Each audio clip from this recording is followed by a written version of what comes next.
Hello everyone, welcome back to my channel. तो आज हम लोग स्टार्ट कर रहे हैं क्लास 6 की ज्योग्राफी। तो क्लास 6 की ज्योग्राफी का एनसीईआरटी का सबसे पहला चैप्टर आपके सामने है the earth in the solar system, यानी हमारे सौर मंडल में यहाँ पृथ्वी की बात हो रही है। अच्छा, कभी आपने ये देखा है, एनसीईआरटी की लाइन से ध्यान से पढ़िएगा और समझिएगा कि अगर आपने ये देखा है कि जैसे ही सूरज ढल जाता है तो सूरज ढलने के बाद आप सबसे पहले क्या नोटिस करते हैं कि कुछ यहाँ पे आसमान में, ये मानिए ये आपके पास सामने स्काई है, तो देखिए कुछ ऐसे डॉट डॉट डॉट डॉट, या मान लीजिए ये आपकी नाइट स्काई है तो पहले एक डॉट दिखेगा, फिर दो डॉट, फिर तीन चार, ऐसे ऐसे करते करते धीरे धीरे धीरे धीरे क्या होगा, पूरा जो आसमान है वो इन्हीं तरीके के शाइनिंग ऑब्जेक्ट से भर जाएगा। कुछ आप देखेंगे कि कुछ ऑब्जेक्ट्स क्या होंगे, बहुत ज़्यादा ब्राइट होंगे, कुछ ऑब्जेक्ट क्या होंगे, बहुत ज़्यादा डिम होंगे। ऐसा लगेगा कि पूरा आसमान को हीरो से क्या कर दिया गया है, पूरा एकदम जड़ दिया गया है। पूरे आसमान में हर जगह हीरे ही हीरे आपको देखने को मिलेंगे। आप देखेंगे कि ये सभी के सभी जो आपको ऑब्जेक्ट दिख रहे हैं ये ट्विंकल करते हुए दिखते हैं। ट्विंकल मतलब क्या होता है कि जगमगाते हुए दिखते हैं। अब जानते हैं ना, तारे ट्विंकल करते हैं, ट्विंकल ट्विंकल लिटिल स्टार, ये आपने सुना भी होगा, एक नर्सरी राइम भी है। तो बेसिकली ये सब में क्या है कि बेसिकली स्टार्स ट्विंकल क्यों कर रहे हैं, तो ये याद रखिएगा, ड्यू टू रिफ्रैक्शन। किसकी वजह से कर रहे हैं? Due to refraction. अच्छा, रिफ्रैक्शन क्या होता है? रिफ्रैक्शन कुछ नहीं होता बल्कि जब ये मानिए ये कोई स्टार की लाइट है, ये स्टार की लाइट एंटर कर रही है हमारे अर्थ पे, तो ये मानिए ये हमारी अर्थ है, तो जब स्टार की लाइट हमारे अर्थ पे एंटर करेगी तो उससे पहले उसे अर्थ के एटमॉस्फेरिक लेयर्स से होकर गुजरना पड़ेगा। ट्रोपोस्फियर, स्ट्रेटोस्फियर, आइनोस्फियर, एक्सोस्फियर, और जाहिर सी बात है जब वो इन लेयरों से गुजरेगी तो जाहिर सी बात है इसके अंदर कुछ बेंडिंग देखने को मिलेगी। ये जो बेंडिंग हो रही है इसी को क्या बोलते हैं बाबू? रिफ्रैक्शन बोलते हैं। क्या बोलते हैं? रिफ्रैक्शन। इसी रिफ्रैक्शन के कारण आपको स्टार क्या होता है? ट्विंकल करते हुए दिखता है। इसके अलावा यहाँ क्या दिया हुआ है कि अभी आप ये लाइन को मैं एक बार पढ़ लेता हूँ आपको। How wonderful is it to watch a sky after sunset, one would first notice one or two bright dot shining in the sky. जाहिर बात है, जैसे मैंने आपको बताया क्या, पहले आपको क्या दिखेगा, एक या दो डॉट ऐसे ऐसे शाइन करते हुए दिखेंगे, एक दो ऐसे ऐसे कुछ शाइन करते हुए दिखेंगे। Soon you would see A number increasing, जल्दी आप देखेंगे नंबर बढ़ता जाएगा बढ़ता जाएगा बढ़ता जाएगा। द होल स्काई, एक ऐसा समय आएगा कि आप उसको गिन नहीं पाएंगे, you can not count them any more. The whole sky is filled with tiny shining object, छोटे छोटे शाइनिंग ऑब्जेक्ट, लेकिन याद रखिए देखने में टाइनी है ये पृथ्वी से भी बहुत ज़्यादा बड़े। सम आर ब्राइट, कुछ इसमें ब्राइट है, अदर आर डिम, कुछ उसमें डिम है। It seems as sky is stud with diamonds, they all appear to be twinkling. मैंने आपको रीज़न बता दिया। But if you look at, यहाँ देख लीजिएगा थोड़ा, but if you look at them carefully you would notice that some of them do not flicker as just the moon shine, अरे भाई sorry, some of them do not flicker as others do, यानी कि ये बोलना चाह रहे हैं कि कुछ स्टार ट्विंकलिंग कर रहे हैं लेकिन कुछ स्टार ट्विंकलिंग नहीं कर रहे।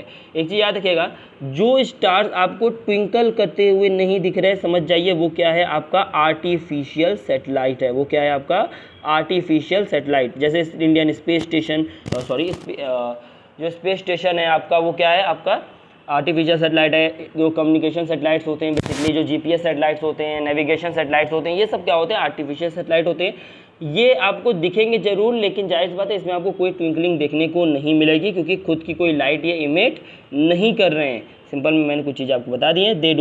दे simply glow without any flicker, जैसे द मून शाइन। जैसे आप देखते हैं चांद भी क्या होता है? टिमटिमाता तो नहीं है ना, जैसे तारे टिमटिमाते वैसे चांद तो टिमटिमाता नहीं है, वो एकदम क्या करता है?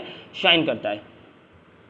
इसका कारण क्या है? इसका कारण सिर्फ यही है क्योंकि चांद के पास भी खुद की कोई लाइट नहीं है, क्योंकि बेसिकली आप देखेंगे वो क्या करता है? सन की लाइट को रिफ्लेक्ट करता है, तो वही हम क्या कर रहे हैं? उसका रिफ्लेक्शन देख पा रहे हैं। आइए अब हम देख लेते हैं। Among this bright object you may also see the moon on the most of the day. जाहिर सी बात है आपको आधे से अधिक दिनों में चांद तो देखने को मिलेगा ही मिलेगा, और चांद क्या होता है मुझे बताने की आपको ज़रूरत नहीं है। It may how ever appear at different time. हाँ, लेकिन ये है कि आप देखते हैं कभी चांद फुल मून होता है, कभी चांद आप देखेंगे ऐसे आधा निकलेगा, कभी आप देखेंगे थोड़ा सा आधा, थोड़ा सा ऐसे होगा, कभी देखेंगे आपको चांद दिखेगा ही नहीं। तो जब आपको फुल मून दिखता है तो उसको बोलते हैं पूर्णिमा। इसी के 14 डेज बाद आप देखेंगे आपको न्यू मून दिखेगा। न्यू मून को बोलते हैं अमावस्या, जहाँ पे चांद दिखता ही नहीं है। जाहिर सी बात है जब चांद नहीं होगा तो चांद की लाइट भी नहीं होगी, और जब चांद की लाइट नहीं होगी तो तारों को दिखने का सबसे ज़्यादा मौका मिलेगा। उस समय सबसे क्लियर स्काई मानी जाती है। कब? अमावस्या के दिन। यही बात देखिए, लिखिए मैं पढ़ देता हूँ। You can see the full moon only once in about a month time, it is a full moon night of Purnima. A fortnight later you can not see it all, it's the new moon night or Amavasya. On this day you can watch the night sky at is best provided a clear night. अच्छा, सबसे पहले मैं आपको new moon और full moon के बारे में कुछ और जानकारियाँ दे देता हूँ। ये देखिए, यहाँ मेरे पास कुछ डेटा है, ये क्या बता रहा है, तो देखिए न्यू मून की यहाँ बात हुई है, फुल मून की यहाँ बात हुई है, बहुत ईजी है, बस एक बार सुन लीजिए। When sun and moon are on the same side of the earth new moon appears. फिर से देखिए, जब सूरज और चांद पृथ्वी के एक ही तरफ फेस करते हुए हों तो हम क्या बोलते हैं, आपको न्यू मून देखने को मिलता है, यानी अमावस्या देखने को मिलती है। अच्छा देखिए मतलब क्या कह रहा है, सिंपल में समझ जाइए, ये सन है, ये सन है, ये सन है, ये आपकी अर्थ है, ये आपकी अर्थ है, और सन और अर्थ के बीच में कौन आ गया है, मून आ गया है। तो सन और अर्थ के बीच में जब मून आ जाए तो हम कहते हैं कि ये न्यू मून का टाइम है। जब सन और अर्थ के बीच में मून आ जाए, या आप ये बोल सकते हैं अर्थ के सामने मून और सन एक साथ आ जाए, तो हम बोलते हैं न्यू मून का टाइम आ चुका है। आई होप आप समझ गए होंगे। अब देखिए क्या बोला है, a new moon is when no part of moon is visible from earth. एक ऐसा समय जिस समय आप चांद का कोई भी हिस्सा अर्थ से नहीं देख सकते, इसीलिए स्काई सबसे क्लियर दिखती है।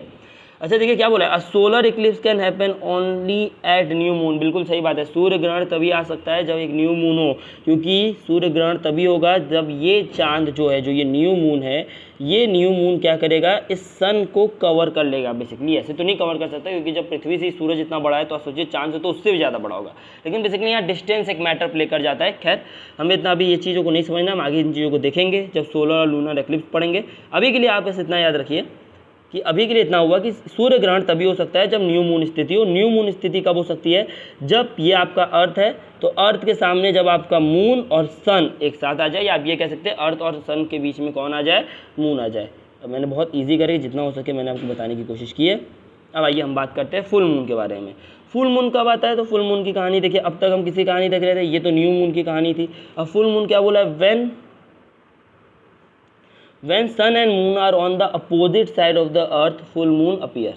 तो देखिए दूसरे वाले केस में क्या हुआ, मैंने कहा कि सन और मून के अपोजिट साइड है अर्थ के, तो मतलब कि इस समय क्या हुआ कि सपोज क्या मतलब, ये मेरा अर्थ है, ये मेरा अर्थ है, तो हम ये कहें कि अब मून यहाँ आ गया इसके अपोजिट साइड और सन इसके अपोजिट साइड आ गया यहाँ पे। तो ऐसी कंडीशन में हम देखेंगे क्या हो जाएगा, सन आपको सामने दिख रहा है और मून क्या हो रहा है, जो अर्थ के है उसके पीछे छुप गया है। ये वही समय है जिस समय जब फुल मून आता है तो आपको पूरा पूरा चांद दिखता है, मतलब full moon is nothing but the Purnima and new moon is nothing but the Amavasya. Lunar eclipse तभी हो सकता है जब फुल मून हो। जाहिर सी बात है, ये चांद के और सूरज के सामने पृथ्वी आ गई है तो क्या हो गया, आपका चंद्र ग्रहण देखने को मिलेगा। और जाहिर सी बात है, जब पृथ्वी और सूरज के बीच में आपको चांद आ गया तो आपको सूर्य ग्रहण देखने को मिलेगा। आई होप आप पूरे तरीके से समझ गए होंगे कि न्यू मून और फुल मून का कॉन्सेप्ट क्या है। आइए आते वापस स्लाइड पर अपने। तो हम लोग यहाँ तक थे, हम लोग ने ये सारी चीज़ें समझ ली थी यहाँ तक। आगे क्या बोला है, do you wonder why can't we see the moon and all those bright tiny object during the day time. It is because the very bright light of the sun does not allow us to see all the bright objects of the night sky. ये क्या, इसके क्या कहने का मतलब है कि ये सिंपल में कह रहा है, ये सिंपल में कह रहा है आपसे कि ये सन है, तो सन जब होता है, मतलब अभी दिन का समय है, अभी मान लीजिए दिन हो रहा है, तो जब सूरज निकलता है तो आप देखेंगे चांद भी छुप जाता है, चांद भी नहीं दिखता है, तारे भी नहीं दिखते। तो क्या वो तारे या चांद कहीं गायब हो गए, नहीं, सूरज की रोशनी इतनी ज़्यादा है, इसकी ब्राइटनेस इतनी ज़्यादा है कि इस ब्राइटनेस के अंदर तारे और बेसिकली जो मून है वो क्या हो गए, विजिबल नहीं रहे। जैसे ही सूरज जाएगा वो ब्राइटनेस कम हो जाएगी, मून और स्टार्स फिर से क्या हो जाएंगे, विजिबल हो जाएंगे। बस यहाँ पे यही बात ही यहाँ पे कहने की यहाँ पे कोशिश कर रहा है। सन की लाइटनेस इतनी तेज है कि वो मून और स्टार्स को अलाउ नहीं कर रहा है विजिबल होने के लिए। अच्छा आगे क्या लिखा हुआ है, the moon at those object shining in the night sky और कॉल्ड सेलेस्टियल बॉडीज़। यानी कि सेलेस्टियल बॉडी क्या होता है, तो हमारा जो सन है, सूरज है, हमारा चांद है, और जितने भी ऑब्जेक्ट शाइन करें, जितने भी तारे करें, उनको बोलते हैं सेलेस्टियल बॉडीज़। आगे क्या लिखा है, some celestial bodies are very big and hot. जाहिर सी बात है, हमारा सन भी एक सेलेस्टियल बॉडी है, देखिए कितना बड़ा है। They are made up of gases. अब देखिए स्टार्स है, अब सन से भी बहुत बड़े बड़े स्टार्स है, यूआई स्कूटी और बहुत सारे स्टार्स है जो उससे भी बड़े। They have their own heat and light which emit in large amount, these celestial bodies are called star. तो स्टार की डेफिनेशन दे दी, जहाँ आगे लिखा है सन भी एक तारा है। तो ये बोला है कि कुछ ऐसे सेलेस्टियल बॉडी जो बहुत ज़्यादा बड़े होते हैं, गर्म होते हैं, ये किससे बने, गैसेस से बने हुए हैं, और इनके पास खुद की गर्मी और लाइट है। जाहिर सी बात है, तभी ट्विंकलिंग कर रहे हैं और तभी ये आपको चमकते हुए दिख रहे हैं। आगे ये भी है कि ये जो हैं बेसिकली हीट और लाइट जो इसको लार्ज अमाउंट में रिलीज़ भी करते हैं। ऐसे सेलेस्टियल बॉडी को क्या बुलाते हैं, स्टार्स बुलाते हैं। तो आपने देखा कि आपका सन, मून और जितने ऑब्जेक्ट शाइन कर रहे हैं नाइट स्काई में वो भी सेलेस्टियल बॉडी हैं। स्टार्स भी बेसिकली एक सेलेस्टियल बॉडी है, और सन एक स्टार है और सन भी एक सेलेस्टियल बॉडी है। आगे क्या बोला है, countless twinkling star in the night sky are similar to the sun but we do not feel their heat और लाइट और they look so tiny because they are very very far from us. बिल्कुल सही बात है। अगर आप बहुत ध्यान सोचें तो जाहिर सी बात है कि जो तारे, हमने आपको कहा ना कुछ तारे तो सूरज से भी बड़े, तो हमें उनकी गर्मी और रोशनी इतनी ज़्यादा क्यों नहीं दिखती, क्योंकि वो हमसे बहुत दूर है, बहुत मतलब बहुत ज़्यादा दूर है। जो चीज़ हमसे जितनी पास होगी वो हमें इतने ज़्यादा बड़ी दिखेगी। जैसे देखिए आपको चांद कितना बड़ा दिखता है, क्योंकि चांद पृथ्वी से बहुत पास है, लेकिन अगर आप तारों की देखेंगे तो तारे चांद से बहुत ज़्यादा बड़े हैं लेकिन पृथ्वी से बहुत ज़्यादा दूर है। और जो चीज़ जिससे जितनी दूर होगी वो उतनी ज़्यादा छोटी दिखने लगती है। सिंपल में अगर मैं आपको एग्जांपल दे दूँ तो मान लीजिए आप यहाँ खड़े हैं और यहाँ से आप किसी हवाई जहाज़ को देखें तो हवाई जहाज़ बहुत पिद्दू सा एकदम छोटा सा लगता है, वही हवाई जहाज़ जब नीचे उतर के आएगा तो देख सकते हैं कितना बड़ा होता है, मुझे बताने की ज़्यादा ज़रूरत नहीं है। अच्छा देखिए यहाँ बेसिकली क्या दिया है, एक एक्सपेरिमेंट आपके सामने दिया हुआ है जिसमें आपको क्या चाहिए, एक टॉर्च की ज़रूरत है। एक सेकेंड, हाँ, जिसमें आप देखेंगे आपको क्या है, एक टॉर्च की ज़रूरत है। यहाँ पे एक टॉर्च चाहिए और आगे बोल रहा है आपको क्या चाहिए, 1 शीट ऑफ प्लेन पेपर, एक प्लेन पेपर की शीट चाहिए। एक बोला है आपको क्या चाहिए, पेंसिल, और एक क्या चाहिए, नीडल। सिंपल में एक्सपेरिमेंट क्या दिखाना चाह रहा है मैं आपको सिंपल में बता देता हूँ। तो मान लीजिए यहाँ पे क्या लगा, एक बल्ब, यहाँ एक बड़ा, एक सेकेंड, हाँ, तो यहाँ देखिए मान लीजिए एक बड़ा सा बल्ब लगा हुआ है, ठीक है। अब ये बल्ब ऑफ है। मैंने कहा कि ये जो प्लेन शीट ऑफ पेपर है, इस शीट जो टॉर्च है, ये प्लेन शीट ऑफ पेपर को आपको इस टॉर्च के ऊपर लगाना है, लेकिन लगाने से पहले क्या करना है, इसके ऊपर पेंसिल से या नीडल से ढेर सारे छेद कर देने। अब इसको लगाइए इस पर, और यहाँ आपकी वो एक सेकेंड, यहाँ आपकी वॉल फेस कर रही है बेसिकली। तो जब अब आप सारी लाइट बंद करके टॉर्च को जलाएंगे तो दोस्तों जब आप टॉर्च जलाएंगे तो आप देखेंगे टॉर्च की लाइट्स इस पेपर को पेनिट्रेट करते हुए जो होल डॉट्स हैं वहाँ से आते हुए यहाँ पे ऐसे गोले गोले गोले गोले स्ट्रक्चर्स बना देंगी। ये वही स्ट्रक्चर है, वही परफोरेशन है जो पेपर में किया गया है। अब जैसे ही आप अपने इस बड़े वाले बल्ब को जलाएंगे तो बड़ा वाला बल्ब जलते ही जो ये सारे डॉट्स हैं वो गायब हो जाएंगे, लेकिन टॉर्च अभी भी जल रहा है। इसका मतलब क्या है कि आपका जो लाइट का सोर्स है वो बहुत ज़्यादा बड़ा हो चुका है, जिसकी वजह से यहाँ पे क्या हो रहा है, टॉर्च की लाइट उसके सामने बहुत छोटी पड़ गई है। क्या यही दिन और रात में नहीं होता है? अगर आप ध्यान से देखें तो ये छोटे छोटे डॉट्स में यहाँ तारे से रिप्रेजेंट किया जा रहा है, और जैसे ही ये बड़ा लाइट यानी कि जब सन आ जाता है तो वैसे ही ये सभी छुप जाते हैं, लेकिन भाई टॉर्च तो अभी भी जल रहा है। मतलब कि जैसे ही अगर आप लाइट को दोबारा बंद कर देंगे तो वैसे ही आपको ये डॉट्स दिखने लगेंगे। इसका मतलब जैसे ही सूरज ढल जाएगा तारे दिखना, मून दिखना चालू हो जाएगा। सिंपल सा एक्सपेरिमेंट था, आप देख सकते हैं ये सारी चीज़ें यहाँ पे लिखी हुई है। आइए आगे आते हैं, ये मैंने आपको बता दिया। आइए अब आते हैं अगले वाले पेज पे हमारे। इसमें क्या लिखा हुआ है, you must have notice that all the objects look smaller when seen from a distance.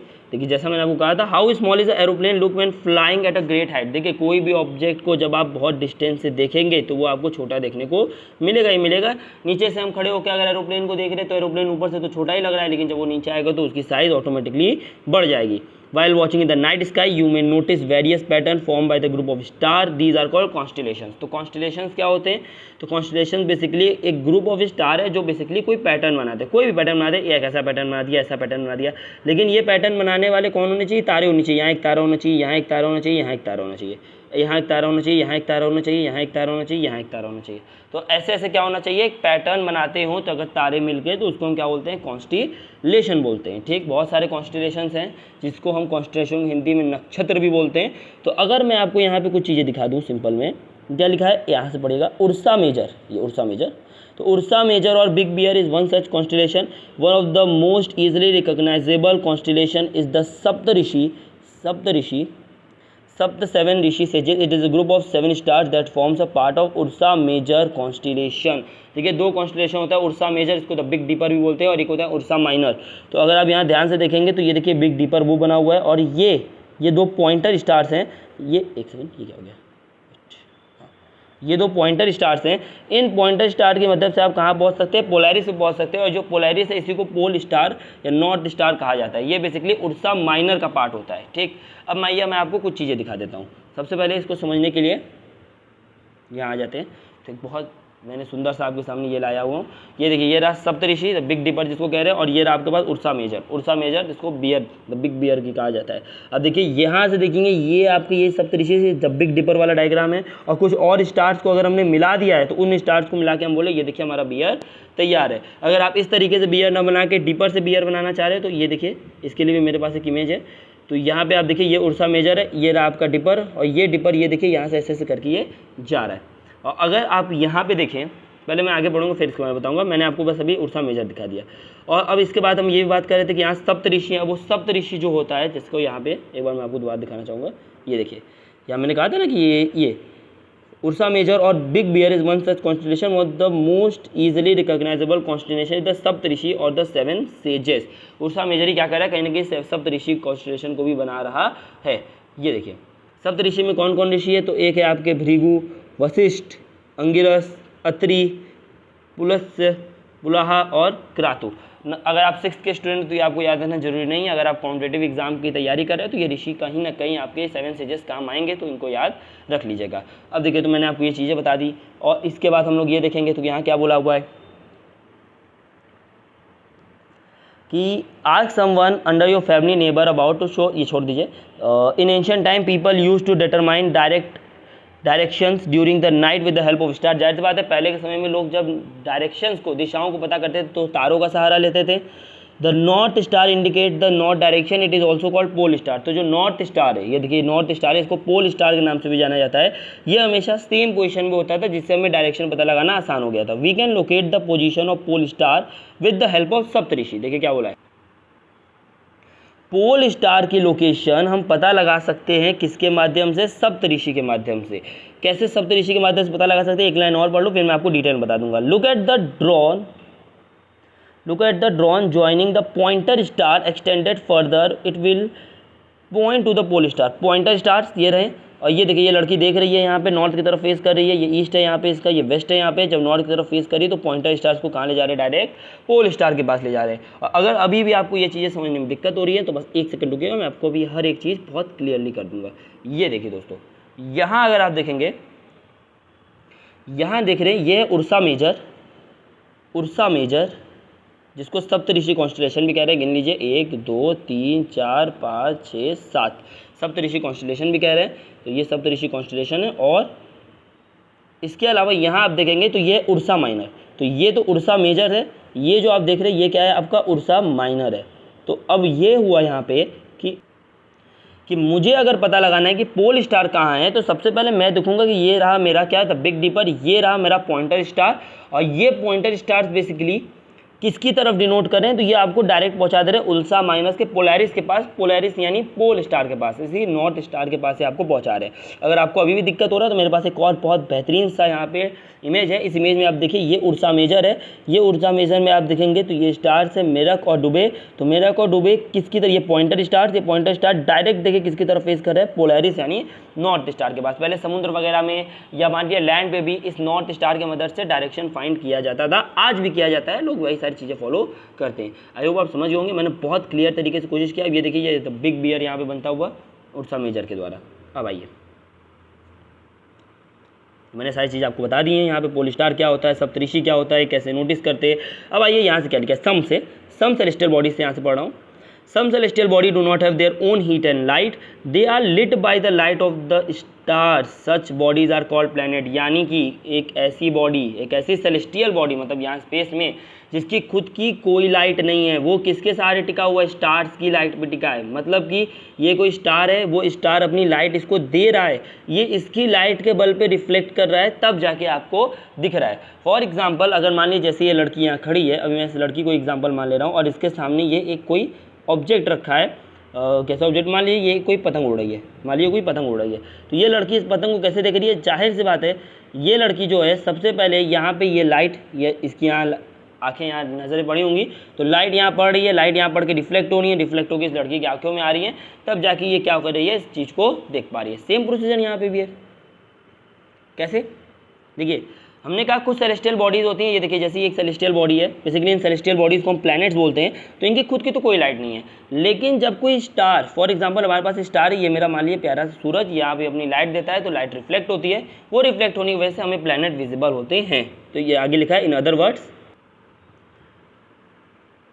कहाँ गया, सॉरी,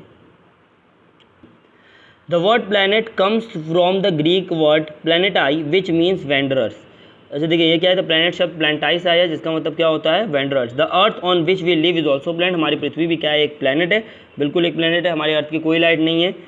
आगे क्या बोला है, it gets all its heat and light from the sun. Sun एक स्टार है और हम लोग अपनी जितनी भी गर्मी और लाइट है वो सन से लेते हैं, which is our near star. तो सूरज हमारा सबसे पास का स्टार है। If we look at the earth from a great distance से the moon, it will appear to be shining just as the moon.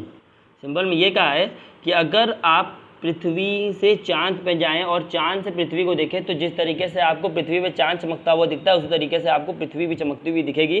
This is because of the sun light. तो सनी की लाइट है जो basically चांद को भी reflect करके उसके लाइट के पीछे का कारण मून शाइन कर रहा है। किसकी वजह से? सनलाइट के कारण। हमारा अर्थ शाइन कर रहा है किसके कारण से? सनलाइट के कारण। यही बात यहाँ पे दी हुई है। अच्छा, मून के बारे में कुछ बातें कर लेते हैं। तो मून क्या है?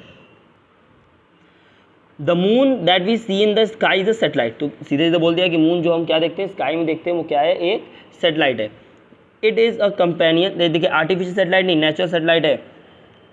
It is a companion on our earth and moves around it like our earth. There are 7 other planet that get heat from the sun, some of the have their moons to.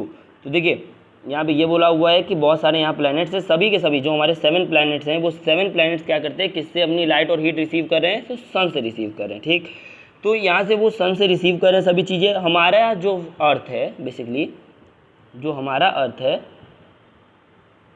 उसके पास जो natural satellite है वो कौन है? Moon है, जो इस सन का जो इस अर्थ का क्या लगा रहा है? चक्कर भी लगा रहा है। और आप देख सकते हैं कि ये हमारा इकलौता नेचुरल सेटेलाइट है। अर्थ के पास सिर्फ एक ही सेटेलाइट है, वो है मून। अब आइए बात कर लेते हैं सोलर सिस्टम के बारे में। अब लेकिन इससे पहले एक इंटरेस्टिंग फैक्ट पढ़ लेते हैं। जुपिटर, सैटर्न, यूरेनस के पास क्या होता है? रिंग्स होते हैं। मतलब कि आप देखे होंगे ना कि ऐसे ऐसे ये प्लैनेट्स होते हैं, ये प्लैनेट्स के बगल में बेसिकली ऐसे एक रिंग फॉर्म हो जाती है। तो इन्हें को क्या बोलते हैं? Ringed planets. हम लोग देख भी लेंगे थोड़ी देर बाद। These are belts of small debris. These rings may be seen from earth with help of powerful telescope. तो अगर आपके पास एक तगड़ा पावरफुल टेलीस्कोप है तो आप क्या कर सकते हैं? बेसिकली देख सकते हैं किसको? हमारे इन डेब्रिस को, जो डेब्रिस के रिंग्स हैं उनको देख सकते हैं। कहाँ पे? सैटर्न में, जुपिटर में और यूरेनस में। ठीक, अब बात करते हैं अपने सोलर सिस्टम के बारे में। सोलर सिस्टम क्या बोलता है? The sun and the 8 planets.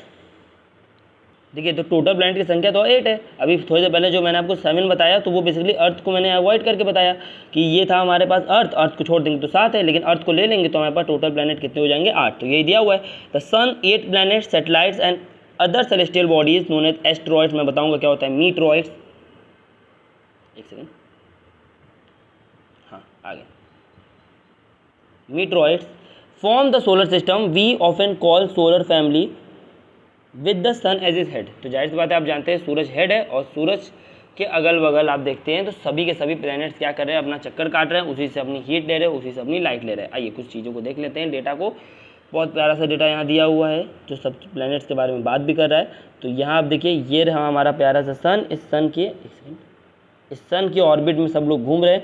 सबसे पहले आप देखेंगे ये रहा मरकरी, ये रहा वीनस, ये रहा अर्थ, ये रहा मार्स, ये रहा जुपिटर, ये रहा सैटर्न, ये रहा यूरेनस, ये रहा नेपट्यून। प्लूटो को भी ड्रॉप प्लैनेट में घोषित कर दिया गया है। आप देखिए मार्स और जुपिटर के बगल में क्या आ जाता है आपका? Asteroid belt. एस्ट्रॉइड बेल्ट मतलब क्या होता है? स्पेस में घूमने वाले बड़े बड़े मलबे। ये तब बने होंगे जब क्या होगा? कोई प्लैनेट टूटा होगा या हमारे सोलर सिस्टम का फॉर्मेशन हो रहा होगा। आइए कुछ बातें कर लेते हैं जल्दी से एकदम।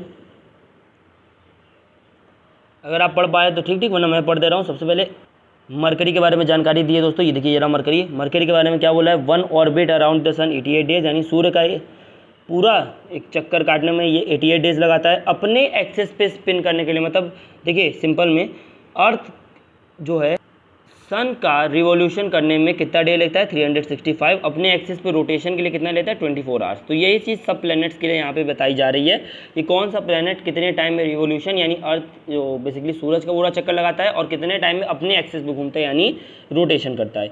अब देखिए चीज़ों का साइंस समझ जाते हैं। पहला हमारा प्लैनेट है वो है मरकरी। मरकरी क्या करता है? रिवॉल्यूशन 88 डेज में कंप्लीट करता है और रोटेशन 59 डेज में कंप्लीट करता है। वीनस की बात करते हैं तो वीनस जो है वो रिवॉल्यूशन अपना यानी पूरा सूरज का एक चक्कर 255 डेज में काटता है और अपनी रोटेशन 243 डेज में कंप्लीट करता है। अर्थ का देखेंगे तो अर्थ क्या करता है? सूरज का चक्कर काटने में 365 दिन लगाता है और रोटेशन 1 दिन में करता है। ये आप सब लोग जानते हैं 24 घंटे में। मार्स की बात करेंगे तो मार्स बेसिकली सूरज का एक चक्कर लगाने मतलब रिवॉल्यूशन करने में 687 डेज लेता है। अपने एक्सिस पे घूमने के लिए से 1 दिन लगता है। इसके बाद चांद की संख्या कितनी है? 2। हमारे पास चांद की संख्या कितनी है? 1। जुपिटर की बात करते हैं तो देखिए ये कितना लेता है? 11 साल 11 महीने ले लेता है अर्थ सन का एक चक्कर काटने में, बेसिकली 12 साल कर सकते हो। तो 12 साल में जुपिटर क्या करता है, सूर्य का एक चक्कर काटता है अपने एक्सिस पे। ये 9 घंटे में 9 घंटे 56 मिनट पे घूमता है। जुपिटर का जो बेसिकली मून्स बताया गया है वो है टोटल नंबर 53। सैटर्न की बात करते हैं तो सैटर्न क्या करता है, सैटर्न को रिवॉल्यूशन करने में 29 ईयर्स 5 मंथ्स लग जाते हैं और उसको रोटेशन करने के लिए 10 आवर और 40 मिनट का समय लगता है। टोटल नंबर ऑफ मून 53 है जो डिस्कवर किए गए हैं। अभी आप जानते हैं 145 टोटल मून आ चुके हैं किस पे, सैटर्न। अब आइए कुछ चीज़ें और देख लेते हैं, एक सेकंड। हाँ, यूरेनस की बात कर लेते हैं। यूरेनस में क्या बोला हुआ है कि भैया इसको कितना टाइम लग जाता है, तो इसको रिवॉल्यूशन करने में लगता है 84 ईयर्स। मतलब सोच सकते हैं इंसान की आज की ज़िंदगी है इतनी, 84 ईयर लग जाता है इसको सन का एक चक्कर काटने में, और अपने एक्सिस पे घूमने में इसको लगते हैं 17 आवर 14 मिनट्स। इसके बाद चांद की संख्या 27 है। नेपट्यून की बात करते हैं तो नेपट्यून की तो भैया जब तक ये सूरज का एक चक्कर काटेगा तब तक हम मर चुके होंगे। तो ये दिया हुआ है कि एक ऑर्बिट सूरज से काटने में इसको 164 ईयर्स लगते हैं। एक स्पिन करने में अपने एक्सिस पे इसको 16 घंटे 7 मिनट और 16 घंटे 7 मिनट अप्रॉक्स लगते हैं। मतलब कि अपने एक्सेस पे रोटेशन करने के लिए 16 आवर 7 मिनट्स लेगा और रिवॉल्यूशन करने के लिए 164 ईयर लेगा। किसकी बात हो रही है, नेपट्यून की बात हो रही है। नंबर ऑफ मून, चांद किसने इसके ऊपर, तो 13 मून्स यहाँ आपको देखने को मिलेंगे। आई होप समझ गए होंगे। आते हैं नेक्स्ट स्लाइड पे, ये देखिए। अब एक एक प्लैनेट के बारे में थोड़ा सा जल्दी एकदम इंडिविजुअली बात कर लेते हैं। सबसे पहले सन की बात करते हैं। सन के बारे में क्या बोला है, the sun is the centre of the solar system. तो ये सेंटर है सोलर सिस्टम का। It is a huge and made up of extremely hot gases. बताने की जरूरत नहीं, आप देख सकते हैं सूरज सबसे ज़्यादा गर्म है अभी तक हमारे सोलर सिस्टम के अंदर देखा जाए तो। It provides the pulling force that binds the solar system. बिल्कुल सही बात है। सन यहाँ बीच में बैठा हुआ है, इसके अगल बगल अगर आप देखेंगे तो सन के बगल में सभी प्लैनेट्स के ऑर्बिट्स हैं, सभी प्लैनेट्स के ऑर्बिट्स हैं जिसमें हमारे ये प्लैनेट्स क्या कर रहे हैं, रिवोल्यूशन कर रहे हैं। और सन की जो ये बाइंडिंग फोर्स है, मतलब बाइंडिंग फोर्स मतलब ग्रेविटेशनल फोर्स है, यही इन प्लैनेट्स को क्या करी है, बांध के अपने साथ रखी हुई है। ये भी लिखा हुआ है the sun is the ultimate source of heat and light for the solar system. सही बात है, सन से ही सभी प्लैनेट को हीट और लाइट मिल रही है। But that tremendous heat is not felt so by us because despite of being the nearest star it is away from us, the sun is 150 kilometre million kilometre away from the earth. तो मतलब समझ सकते हैं कि अगर हम लोग से सबसे नियरेस्ट स्टार तो है सन, लेकिन तब भी काफ़ी दूर है। तो कितना दूर है, 150 मिलियन किलोमीटर, इसलिए हमें उसकी ज़्यादा हीट नहीं महसूस होती है। ज़्यादा हीट बोलूँगा मतलब अगर मान लीजिए जैसे अभी मरकरी में होते हो तो अभी तक आप खत्म हो चुके होते हैं, वीनस पे होते हो तो पहले ही खत्म हो जाता है, लेकिन मरकरी पे आप देखिए वो सन के सबसे क्लोज है, वहाँ पे टेम्परेचर बहुत बहुत बहुत ज़्यादा हाई जाता है और सन क्या है, बहुत ज़्यादा गर्म है। और सिंपल में अब यहाँ देखते हैं गर्मी में लोगों का कैसा हाल हो जाता है, जबकि हम सूरज से 150 मिलियन किलोमीटर दूर है, लेकिन तब भी हमारी गर्मी में देखिए 42 डिग्री टेम्परेचर हो जाने पे क्या हाल होता है। खैर आइए आते हैं हम लोग प्लैनेट्स के ऊपर। प्लैनेट्स की जानकारी ले लीजिए। प्लैनेट्स क्या होते हैं, तो जैसा मैंने अभी बताया था there are 8 planets solar system. Order क्या है इनका, Mercury, Venus, Earth, Mars, Jupiter, Saturn, Uranus and Neptune. देख लीजिए एक बार इनकी झलक भी देख लीजिए, ये रहा आपके सामने mercury, Venus, Earth, Mars, Jupiter, Saturn, Uranus और नेपट्यून। तो यह आपको देखने को मिलेगा और ये क्या है, डिस्टेंस दिया हुआ है किससे, सन से, कितना मिलियन किलोमीटर ये अवे हैं। आइए आगे क्या दिया हुआ है, इजी वे कैसे याद रखा जाए, तो लिखा है my very efficient mother just serve us nuts. तो 6th वालों के लिए तो ठीक है भैया, 6th वाले बच्चे ऐसे याद रख लेगी, my very efficient mother just serve us nuts, जिसमें एम से मरकरी, वी से वीनस, अर्थ, ई से एफिशिएंट से ई से अर्थ, एम से मार्स, जे से जुपिटर, एस से सैटर्न, यू से यूरेनस और एन से नेपट्यून। लेकिन जो हाई क्लास के बच्चे मेरी ये वीडियो देख रहे हैं उनको इस चीज़ की ज़रूरत नहीं है। आइए आप कुछ चीज़ें आपको और दिखा देता हूँ। All the 8 planets of the solar system move along the sun in the fixed path. इस पाथ को ऑर्बिट बोलते हैं। अभी मैंने यही बनाया था, फिर से वो बना दे रहा हूँ। ये मेरा सन है, मान लीजिए ये मेरा सन है, तो आप ये शिट एक सेकेंड देखिए, ये मेरा सन है, तो आप सन में अगर देखेंगे तो सन के अगल बगल आप देखेंगे ऐसे गोल गोल सा फिक्स्ड पाथ होते हैं, इन्हीं को ऑर्बिट बोलते हैं। इसी ऑर्बिट्स के अंदर हमारे प्लैनेट्स क्या होते हैं, मूव करते हैं। इसी ऑर्बिट के अंदर हमारे प्लैनेट्स जो हैं वो क्या करते हैं, मूव करते हैं। ठीक है, यही बात यहाँ पे दी हुई है। Mercury is the nearest to the sun, Mercury सबसे पास है। It takes about 88 days to complete 1 round of इस ऑर्बिट। ये मैंने आपको बता दिया था अभी पीछे वाले स्लाइड में हम लोग देखें। Venus is considered as the earth twin because size shape is much similar to the earth. तो वीनस को हमारा जुड़वा भाई भी कहा जाता है क्योंकि इसका शेप और साइज जस्ट किससे मिलता है, अर्थ से मिलता है। ये भी कहा जाता है कि जो अभी वीनस का हाल हुआ है, अगर अर्थ में हम लोगों ने वो चीज़ों को सही नहीं की तो हमारा हाल भी वीनस जैसा ही होने वाला है। Venus is nothing but the future of the earth if not proper prevention is taken properly. खैर देखते हैं 2006 तक प्लूटो को भी एक प्लैनेट कंसीडर किया जाता था। हाउएवर एक मीटिंग हुई इंटरनेशनल एस्ट्रोनॉमिकल यूनियन की और एक डिसीजन लिया गया कि Pluto like other celestial body Ceres 200, Pluto कैसा था, बहुत सारे सेलेस्टियल बॉडी मिल गए थे यहाँ पे सोलर सिस्टम के बाहर, जैसे सीरस 2003, यूबी 313। तो डिस्टेंट पास में इसको ड्रॉप प्लैनेट घोषित किया गया और इतने सारे को तो नाम तो भाई दे नहीं सकते थे, हज़ारों की संख्या में मिले थे, तो हमने क्या कहा, प्लूटो को भी एक ड्रॉप प्लैनेट कंसीडर कर दिया। इसका मतलब ये नहीं कि प्लूटो हट चुका है, प्लूटो अभी भी वही है, प्लूटो अभी भी यहाँ पे अपना रोटेशन इवोल्यूशन सब कर रहा है, लेकिन हाँ वो ड्रॉप प्लेनेट में आ गया। तो हमारी प्लेनेट की संख्या 9 से घट के कितनी हो गई, 8। आई होप आप समझ गए होंगे। आइए अर्थ की बात कर लेते हैं। अर्थ यानी हमारी पृथ्वी है। अर्थ की क्या कंडीशन है, the earth is the third nearest planet to the sun. बिल्कुल सही बात है, आप देख लीजिए, इस डायग्राम को देख लीजिए, ये सबसे ईजी रहेगा। ये सन है, सबसे पास का प्लेनेट मरकरी, उससे दूर थोड़ा सा वीनस, और तीसरा जो सबसे पास है सूरज के, तीसरा प्लेनेट जो सबसे पास है सूरज के, वो हमारी क्या है, पृथ्वी है। क्या दिया हुआ है यहाँ पे, और in size it is the fifth largest planet. Size के मामले में देखेंगे 5वां सबसे बड़ा प्लेनेट है। ये स्लाइटली फ्लैटेंड है पोल की तरफ से, स्लाइटली फ्लैटेंड है पोल की तरफ से, that is why shape is describe as geoid. Complete circle नहीं कहा जाता है, ये हल्का सा फ्लैटेंड है, इसीलिए इसको क्या बोलते हैं, जियोइड बोलते हैं। हमारा अर्थ किस शेप का है, जियोइड है, यानी लिखा भी है geoid means earth like shape. तो जियोइड का मतलब क्या है, अर्थ की तरह उसका शेप हो। अच्छा, ये कुछ डू यू नो भी देख लेते हैं, वर्ड ओरिजिन देख लेते हैं। डू यू नो फिर से एक बार आ गया, देख लेते हैं, क्योंकि क्लास 6 के लिए भी हम लोग देख रहे हैं, तो कुछ चीज़ें इंपॉर्टेंट हैं। क्या है, तो सबसे पहले यहाँ डेटा दिया हुआ है, Sol in Roman mythology is the sun god. तो सोन थे रोमन में मिथोलॉजी में, उनको क्या बोलते थे, सन गॉड बोलते थे। सोलर मीन्स रिलेटेड टू सन, तो जाहिर बात है सोलर नाम से पता चला सन से रिलेटेड है। The family of the sun is therefore called solar system. तो फैमिली जो थी सोलर सिस्टम की, अरे सॉरी सन की, उसको क्या बोले, सोलर सिस्टम।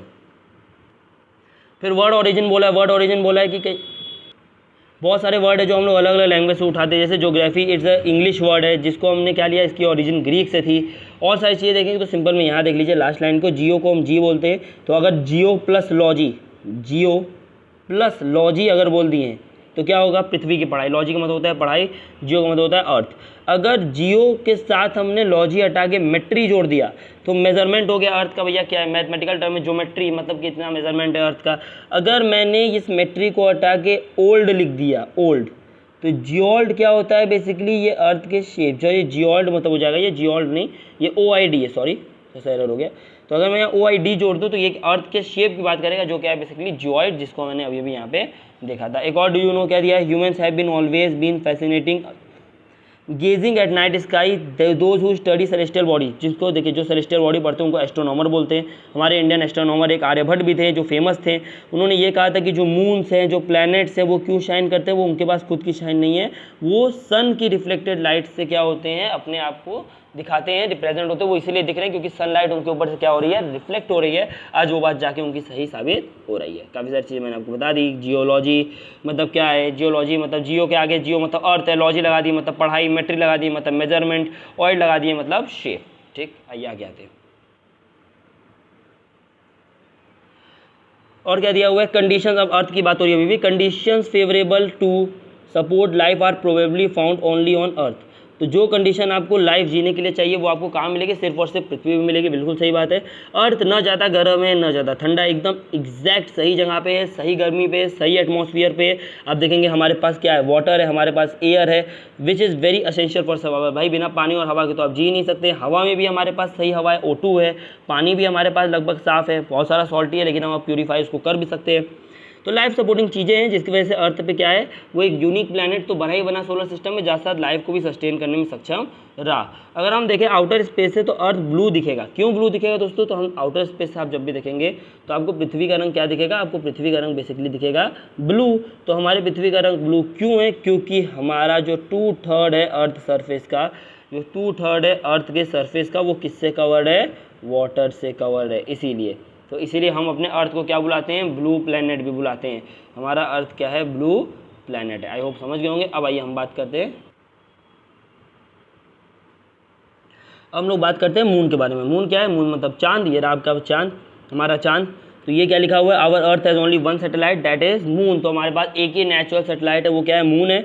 अब क्या लिखा है, its diameter is only 1/4 that of earth, यानी अर्थ से बहुत छोटा है।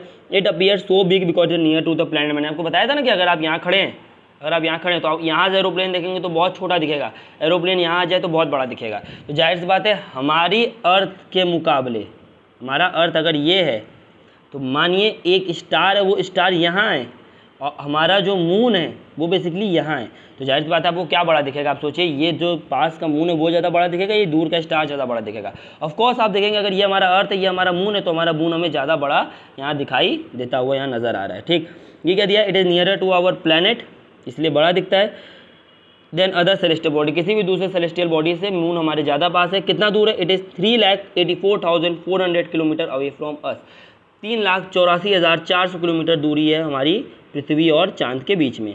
अब आप कंपेयर भी कर सकते हैं कि भाई 150 मिलियन किलोमीटर की दूरी जो अर्थ और सन के बीच में थी और 3 लाख किलोमीटर की दूरी मतलब कुछ भी नहीं है। The moon moves around the sun in about 27 days, तो ये क्या करता है, जो चांद है वो पृथ्वी का चक्कर लगाता है हर 27 दिनों में। ये सेम टाइम है, same time it takes exactly the same time to complete one spin. तो मतलब जितना वो रोटेशन में समय लगाएगा उतना ही रिवोल्यूशन में भी समय लगाता है। इसी कारण है, यही कारण है कि जितना वो रोटेशन में समय लगा रहा है उतना ही रिवोल्यूशन का समय लगाते रहा 27 दिन। इसलिए हम कभी मून का बैक साइड नहीं देख पाते, हम एक ही तरफ उसको फेस करते हुए देखते हैं। एक रीज़न ये भी है कि मून और अर्थ जो है बेसिकली वो ग्रेविटेशनल टाइडल लॉक में भी फंसे हैं, जिससे हमारा back side of the moon visible नहीं होता है, इसीलिए यहाँ लिखा भी हुआ है। अच्छा बच्चा, चांद पे ज़िंदगी है, बिल्कुल आप देखे होंगे कि चांद पे नील आर्मस्ट्रांग वगैरह गए थे, तो आप लोगों को लगेगा कि नहीं वहाँ पे भी लोग रह सकते हैं। बेसिकली नहीं रह सकते। क्यों नहीं रह सकते, क्योंकि मून के पास फेवरेबल कंडीशन नहीं है लाइफ के। हालांकि फेवरेबल कंडीशन में तो उसके बाद पानी नहीं है मून पे, हो जाता हो, लेकिन अभी तक हमें नहीं मिला है। सबसे ज़रूरी है भाई, सांस नहीं लेंगे तो मर जाएंगे, मून पर एटमॉस्फेयर ही नहीं है, लीजिए काम ही खत्म, मून पर एटमॉस्फेयर नहीं है। अगला क्या बोला है, लेकिन मून के पास माउंटेन्स हैं, प्लेन्स है, डिप्रेशन है उसके सरफेस पे, ये बात यहाँ दी हुई है। कुछ एक लाइन और पढ़ लेता हूँ।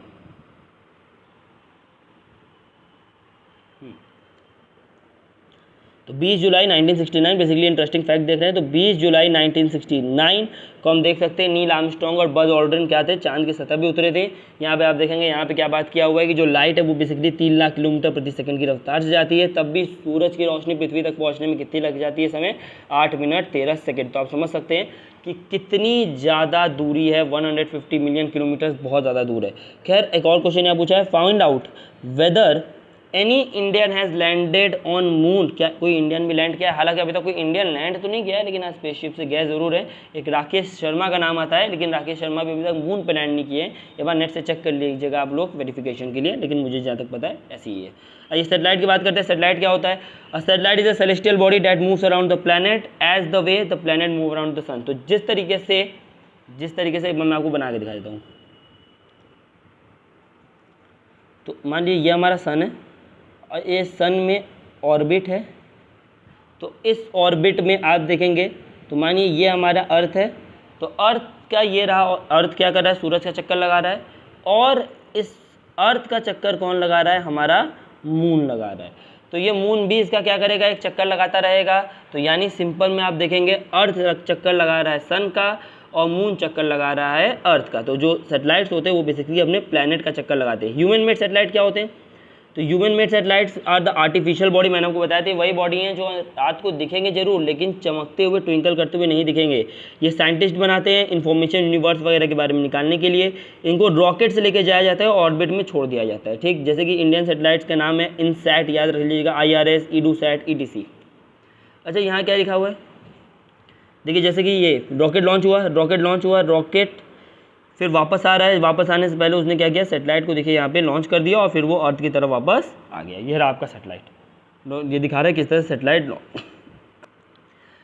सैटेलाइट लॉन्च किया जाता है। तो आगे क्या है, what do animals and plant require in order to grow and survive. ये सिंपल क्वेश्चन है, आप देखिए जाहिर सी बात है हमें वाटर, एयर और जो लिविंग कंडीशन है जो हमारे अर्थ पे अवेलेबल है वो चाहिए सर्वाइव करने के लिए। आइए आते हैं नेक्स्ट स्लाइड पे। अब देखिए ये क्या है, अब हम बात करना है सिंपली, एक है आपके पास एस्ट्रॉयड। मैं आपको बताऊंगा एस्ट्रॉयड, मीटियोर्स, ये सब क्या होते हैं, मीटियोराइट्स सब क्या होते हैं, लेकिन पहले एस्ट्रॉयड को सुन लीजिए। तो apart from the stars, planets and satellite, there are numerous tiny bodies which are move around the sun. These bodies are called asteroids. They are found between the orbit of Mars and Jupiter. Figure 1.2, Scientists are of the view that asteroids are part of the planet that exploded many years back। तो ये देखिए, ये आपके सामने एक asteroid की figure है, और एस्ट्रॉयड की इमेज देखने से पहले आइए हम वापस अपने फिगर बढ़ जाते हैं 1.2 की तरफ। ये रहा फिगर 1.2 वापस आ चुका है। और अगर आप ये देखेंगे, ये रहा मार्स, ये रहा जुपिटर, ये मार्स और जुपिटर के बीच में ये जो आप एक बेल्ट देख रहे हैं, ये है एस्ट्रॉइड की बेल्ट। कैसे बनी होगी? लोग ये कहते हैं कि यहाँ से कुछ डेब्रिस टूटा होगा प्लैनेट बनते या टूटते समय, यहाँ कुछ डेब्रिस टूटा होगा, यहाँ कुछ डेब्रिस टूटा होगा। बेसिकली तो गैस प्लैनेट है, ये भी गैस प्लैनेट है। तो देखेंगे जो डेब्रिस वगैरह टूटे होंगे वही डेब्रिस वगैरह क्या करते हैं? एस्ट्रॉइड बेल्ट बनाते हैं। ये एस्ट्रॉइड बेल्ट बेसिकली हमारी पृथ्वी की बहुत ज़्यादा मदद भी करते हैं और बेसिकली कभी कभी हार्मफुल भी हो जाते हैं। कभी कभी ये हमारी पृथ्वी पर गिर जाते हैं तो मीटियोर्स बन के आते हैं, लेकिन बहुत ज़्यादा बड़े हैं तो पता चला काम ही खत्म कर सकते हैं। देखिए, तो ये भी क्या करते हैं? बेसिकली चक्कर लगाते हैं किसका? सन का, जैसे हमारे सारे प्लैनेट्स लगाते हैं। आते हैं वापस मीटरॉइड्स की बात कर लेते हैं। मीटरॉइड्स क्या है? तो देखिए, एस्ट्रॉइड तो भाई बड़े बड़े होते हैं, आपने देखा होगा, उल्का पिंड। अब आप देखेंगे तो मीटरॉइड्स क्या होते हैं? The small pieces of rock which move around the sun are called meteoroids. तो देखिए इसी से बहुत छोटे जो रॉक्स के पीसेज हैं जो मूव करते हैं सन के अराउंड, उसको हम क्या बोलते हैं? मीटरॉइड्स बोलते हैं। यही मीटरॉइड्स कभी कभी आप देखेंगे अर्थ के पास आ जाएंगे और अर्थ पे ऐसे गिर जाएंगे। तो ये मेरी प्यारी सी पृथ्वी थी, एक सेकेंड, ये मेरी प्यारी सी पृथ्वी थी, यहाँ पे मीटरॉइड था, ये ग्रेविटेशनल फोर्स ने इसे खींच लिया, आगे नीचे गिर गया। आगे क्या बोला है? Sometime this meteoroids come near the earth and trend to drop on it during this process friction लगेगा। जाहिर सी बात है, फ्रिक्शन से हीट जनरेट होगी, हीट से देखेंगे इनमें आग लग जाएगी। तो देखिए फ्लैश ऑफ लाइट, इसी को बोलते हैं शूटिंग स्टार। हम लोग देखते हैं ना, आग बंद करके ऐसे मन्नत मांगते हैं क्या हमारी विश पूरी हो जाए, तो वो shooting stars are nothing but the meteoroids. तो अगर आप यहाँ देखेंगे, ये तो मतलब मोस्टली ये होता है कि ये कम्प्लीटली बर्न हो जाते हैं, लेकिन कभी कभी ये भी होता है कि पृथ्वी से टकरा जाए और वहाँ गड्ढा कर दे। Do you know that a whitish broad band like a white glowing path across the sky on a clear starry night. अच्छा देखिए, ये जो स्टारी नाइट आप देख रहे हैं, बेसिकली अगर आप इसमें देखेंगे तो बेसिकली ये स्टारी नाइट में देखिए ये रहा एक वाइटिश डॉट, ये देखिए ये छोटा सा यहाँ पे है। तो ये देखेंगे ये जो बेसिकली है ना, इनको हम क्या बोल रहे हैं कि ये क्लस्टर है, मिलियन ऑफ स्टार्स यहाँ पे। इस बैंड को हम क्या बोलते हैं? मिल्की वे गैलेक्सी बोलते हैं। 1.6 में आप देख सकते हैं मिल्की वे गैलेक्सी है। बेसिकली क्या बोल दिया आगे? In ancient India, it was imagined to be a river of light flowing in the sky. Thus it was named as आकाश गंगा। तो पहले ये इंडिया में, एंशिएंट इंडिया में इमेजिन किया जाता था कि ये क्या है? रिवर है, किसकी? लाइट की, मतलब ये रोशनी की एक नदी बह रही है, इसीलिए इसको बोलते थे आकाश गंगा। तो हम लोग आकाश गंगा जानते हैं ना। गैलेक्सी ह्यूज सिस्टम है भैया, इस गैलेक्सी में आप देखेंगे बिलियंस ऑफ स्टार्स है, क्लाउड्स हैं, डस्ट है, गैसेज है, और इन्हीं मिलियंस ऑफ गैलेक्सी को अगर आप मिला देंगे तो क्या बन जाएगा? यूनिवर्स बन जाएगा। ढेर सारे गैलेक्सी को मिला के क्या बनता है? यूनिवर्स बनता है। It is difficult to imagine how big the universe is. हम नहीं पता लगा सकते कितना बड़ा है। साइंटिस्ट अभी भी कोशिश कर रहे हैं और सारी चीज़ें ढूंढने की। हमें नहीं पता कि भैया we are not certain about it size.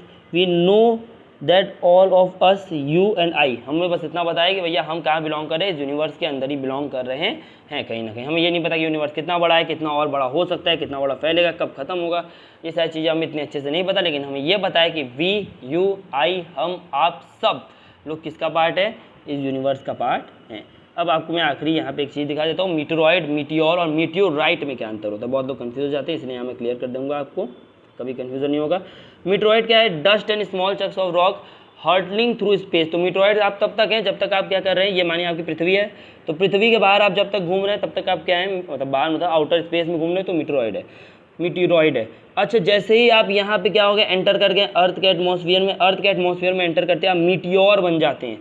तो मीटियोर क्या है? जो स्ट्रीक कर देता है cross with a glowing tail. पीछे की तरफ आप ग्लोइंग टेल देख सकते हैं यहाँ पे, इसी को शूटिंग स्टार बोलते हैं। क्या बुलाते हैं? Shooting star. और अंत में क्या होगा? देखिए, मीटरॉइड स्पेस में घूमता हुआ एक पत्थर है, अगर वो पृथ्वी के अंदर एंटर कर गया, जलने लगा, तो मीटियोर बन गया, शूटिंग स्टार। अगर वो मीटियोर पृथ्वी से टकरा गया और एक गड्ढा बना दिया, देखिए टकरा गया और एक गड्ढा बना देगा, तो उसको बोलेंगे मीटियोराइट। तो देखिए क्या हुआ, पहला था मीटियोराइड, तो मीटरॉइड क्या होता है? Meteoroid is nothing but the small rocks which are floating in the space. छोटे छोटे पत्थर जो स्पेस में घूम रहे हैं वो क्या है? मीटरॉइड है। जब उसको पृथ्वी खींच लेती है अंदर की तरफ, वो जलने लगते हैं गर्मी फ्रिक्शन की वजह से, तो मीटियोर बन जाता है। अगर वही पत्थर पूरी तरह से खत्म हो गए तब तो बात ही खत्म है, मीटियोर खत्म हो जाएगा। लेकिन अगर वो पृथ्वी से टकरा गए तो उसको बोलेंगे मीटियोराइट। आई होप मैंने आपको सारे डाउट्स को क्लियर कर दिए हैं। और इसका पीडीएफ आपको कहाँ मिल जाएगा? इसका पीडीएफ आपको मिल जाएगा ग्रुप में, ग्रुप का नाम है नागवंशी ट्यूटोरियल्स। तो आप यहाँ देख सकते हैं नागवंशी ट्यूटोरियल ऑफिशियल, आप नागवंशी ट्यूटोरियल लिखेंगे आपको मेरा चैनल मिल जाएगा। चैनल को आप ज्वाइन कर सकते हैं। इस पर मैं डेली करंट अफेयर की वीडियोस तो डालता ही डालता हूँ, साथ साथ अभी मैंने ज्योग्राफी की भी यहाँ पे प्लेलिस्ट चालू की है, जिसमें मैंने सिर्फ आपको पहला चैप्टर पढ़ा है। इस तरह से मैं आपको सारे चैप्टर्स को अच्छे से समझाते हुए चलूँगा। कोई भी दिक्कत अगर आपको हो तो आप मुझे कमेंट सेक्शन में बता के पूछ सकते हैं कि सर मुझे यहाँ चीज़ें नहीं समझ में आ रही है, मैं उसको उस हिसाब से आंसर कर दूँगा। चलिए तब चैनल को लाइक कीजिएगा, शेयर कीजिएगा, सब्सक्राइब कीजिएगा। मिलते हैं आपसे नेक्स्ट वीडियो में, तब तक के लिए जय हिंद।